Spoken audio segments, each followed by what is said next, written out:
So how do we have a conversation when we can't agree on the facts? How do we have a conversation that can lead to some resolution if we can't even, if Pierce Morgan, is he dumb or was he gaslighting? Is he dumb or is he gaslighting? We're ready. We're prepared. Do not give in to fear. We are fearless.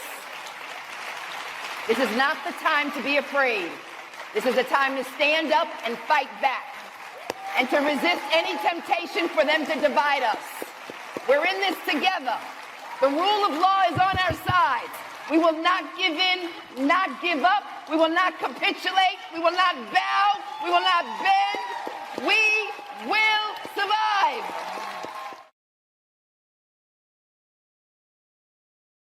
The Gaza Strip, which let me just say, I would like to talk about it every day, but I also know that the time to have talked about what to do was in November.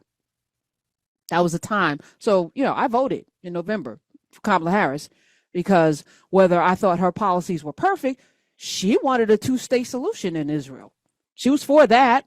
And I also know that she could be pushed into the way Obama was pushed into some things. She could be pushed into some things. And sometimes you run a certain kind of way and then you get in office like, okay, what y'all need? Excuse me, no. Yes, we have to be more politically mature than that. But yes, speaking of the Gaza Strip, then they're not getting aid. So people are literally starving to death. Children are starving to death. People don't got nothing to do with Israel versus the Hamas. And they ain't got nothing to do with it, are dying. And they're not sending in aid, and the aid workers are being threatened, and it's horrible. You know how bad it is? Greta Thunberg,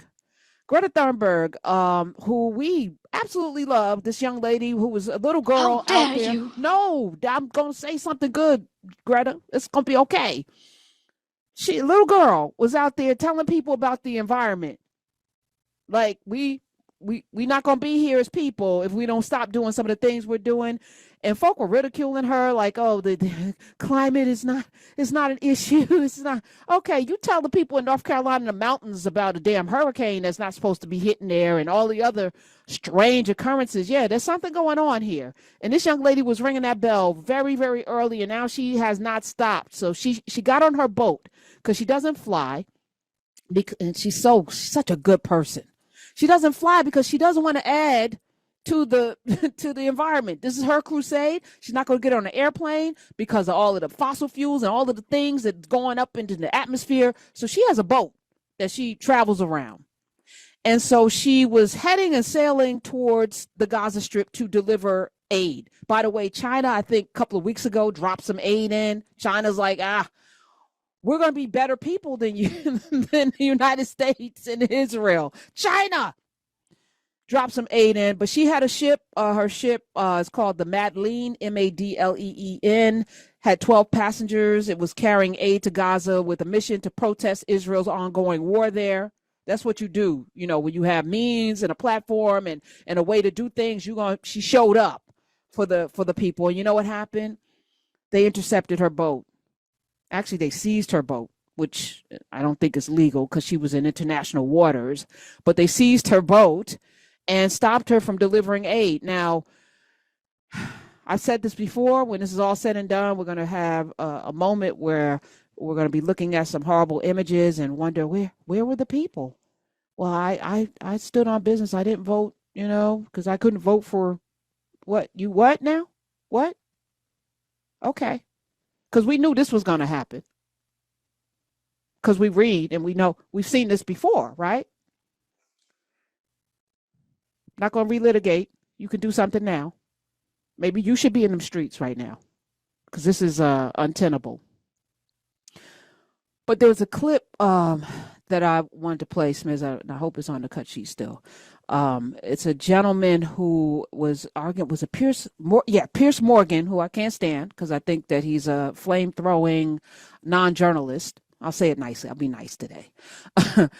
But every now and then he has these moments on his show. The last time it was Mark Lamont Hill, that we played, and he baits. People call me a race baiter. No, please define racism and how I'm doing that. because that's really stupid. But he actually does use this because it's a powerful tool to get people excited and engaged. So we had this gentleman on, Ahmed Al-Nawak. I'll say it like that. Somebody correct me. So he's on Piers Morgan, and he's talking about, because the way, again, the media, and Piers Morgan is modern media, which are flame-throwing, algorithm-chasing corporations that only care about money. They put profit over people. This is today's media. Piers Morgan is a part of that. So the way they're shaping this conversation, if you are pro-life, if you love life and you want to protect the life and sanctity of the life in the Gaza Strip, you are anti-Semitic. That's how they're shaping it. You're anti-Jewish. And that's absolutely not the case. Not only two things can be true, it's just the wrong framing. So then you have to ask yourself, why are they framing it that way? And who's framing it that way? Because every week, if you really are watching other news outlets besides the ones that are here, which are corrupted and co-opted, they're going to show you people in Israel in the streets right now protesting their own government over what's happening in the Gaza Strip. You're going to see that, right? How come we're not reporting that widely? Why weren't we reporting it before October 7th, when people were in the streets, the tens of thousands, 100,000 people plus every single night protesting Netanyahu, who was on his way out before October 7th, much the way Giuliani was on his way out in New York before 9/11. So Piers Morgan brings this guy on, Ahmed, whose name I can't pronounce very well, so I won't try it again. And Piers Morgan's trying to push him into, if you're anti-Israel, you're anti-Semitic, you're anti-Jewish. And he's like, no, this is not even, you're comparing apples and you're comparing apples and butterflies. I'm gonna be nice. You're not even comparing apples to apples. This is not the argument. Smithy, you have the clip? That is actually what genocide is. When you want to kill as many Jews as you can kill. That's the problem, Piers. Yeah, but that is genocide. No, that is the problem. You always say that they want to kill the Jews. They Piers, do. That is dangerous. You and I know that. But they do. Our problem is not They don't against make the any. Jews. They don't make any secret of it. No. Our problem is not with the Jews. And even Hamas' problem is not with the Jews. It is with the Israelis. Why do they kill so many Jews then? They did not kill Jews. They killed Israelis. And I don't justify killing of Israel. It's not that I want them to kill Israelis. What But there's a religion do you huge suspect difference. most of the Israelis were? It doesn't matter. It does matter. No, it makes a huge difference. They were not attacked because they were Jews. They were attacked because they were Israelis. It's a huge difference. How many of the people who were killed were not Jewish? It doesn't matter. But would you like? Of course it matters. No, it matters. Let me ask you a question. So many Palestinians were killed. Thousands of Palestinians were killed. Would you call Israel killed the Muslims in Gaza? You would say the Palestinians. And the Israelis were Israelis. They were not there as Jews. They were there as Israelis. And that is dangerous, Piers. It's not a religious war. This is a war between colonization and colonized, occupiers and occupied. People who have been living under blockade, under siege, under occupation for the past 77 years. It's not with the Jews. We never had a problem with the Jews. We love the Jews as much as we love the Christians. But you have a problem with Israelis? Of course, we have a problem with the Israelis as occupiers. How can you say you have no problem with the Jews, but you have a problem with the Israelis, given that most Israelis are Jewish? I'm just astonished that you can't make the difference between the Jews and the Israelis, Piers. And you say it's because they're Israelis, not Jewish. Because they're occupiers, because they occupied our country. And they're Jewish. No, just because they occupied our country, because they're colonizers, because they came to our country, kicked us out in 1948, and they killed thousands of Palestinians, including my grandparents. You know why Israel was set up. It was set up after World War II, in which Jewish people were the victims of an appalling Holocaust by Hitler and the Nazis, where 6 million of them were exterminated purely because of their ethnicity and being Jewish. That's correct. So the Jewish people were given the state of Israel. My country. Well, okay, I understand that. Listen, I understand that argument. I understand the whole history and the whole argument. But it wasn't Israelis given that place. It was the Jewish people. Yeah, but who are you to give the Jewish people my country?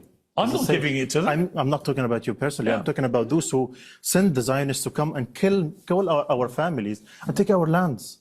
We have a problem with the occupiers, Piers. We don't have a problem with the Jews. So how do we have a conversation when we can't agree on the facts? How do we have a conversation that can lead to some resolution if we can't even, if Pierce Morgan, is he dumb or was he gaslighting? Is he dumb or is he gaslighting? Is he dumb or gaslighting? I couldn't make out. And if he's dumb, why does he have a platform? Why is he able to? He can't, you can't, the man is explaining it to you in plain English, which you speak. And you want to bring it all the way back. You want to keep bringing it back to being anti-Jewish. And then when he hits you with, so are they killing Muslims or are they killing Palestinians? You get that. This is so wild. And the notion of giving away a country, your country. Now, Pierce Morgan is from Great Britain, right? They got in a room and decided because England owned that land where they controlled or colonized that land. They controlled that land much the way they did India and other places. We can have that discussion too. India and Pakistan to this day at odds because of some outside person making a determination in a room with some other people about what was going to happen in that region. And then these people are fighting each other. And if you're Jewish and you're coming there to flee, which is ironic as Piers Morgan is giving the history of Nazi Germany, does he not see the irony of what's happening right now? Does it not resonate? Whether we're talking about what's happening right now in the United States or over there, it's so wild to me how people aren't putting these together, and maybe their biases make it impossible for them to see what's happening. I don't know what it is, but we're going to continue. And I don't know, maybe I'm hearing something different. 866-801-8255. Maybe Piers Morgan is seeing it correctly. I don't see how, but I'm willing to listen to an argument that makes sense. That gentleman, thank you, Mr. Ahmad, for breaking that down, because I haven't heard, and it was done with dignity and grace. He wasn't as outraged as I would be having an argument with somebody about human life right now, which should be predominating over all discussions. Do you think it's okay for what's, and don't do the whataboutism. October 7th was horrific.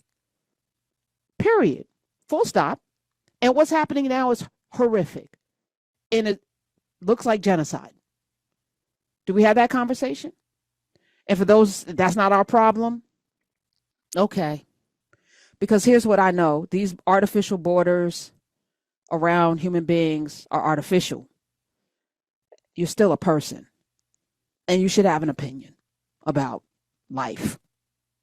And in this country, life, liberty, and the pursuit of happiness. Those are our inalienable rights that we've been granted, right? And if you're allowing people to take it away, you're part of the problem. If you're sitting quiet, you're part of the problem. Don't be part of the problem. Be part of the solution. Come on in. 866-801-8255. We're ready. We're prepared. Do not give in to fear. We are fearless. This is not the time to be afraid. This is a time to stand up and fight back and to resist any temptation for them to divide us. We're in this together. The rule of law is on our side. We will not give in, not give up. We will not capitulate. We will not bow. We will not bend. We will survive.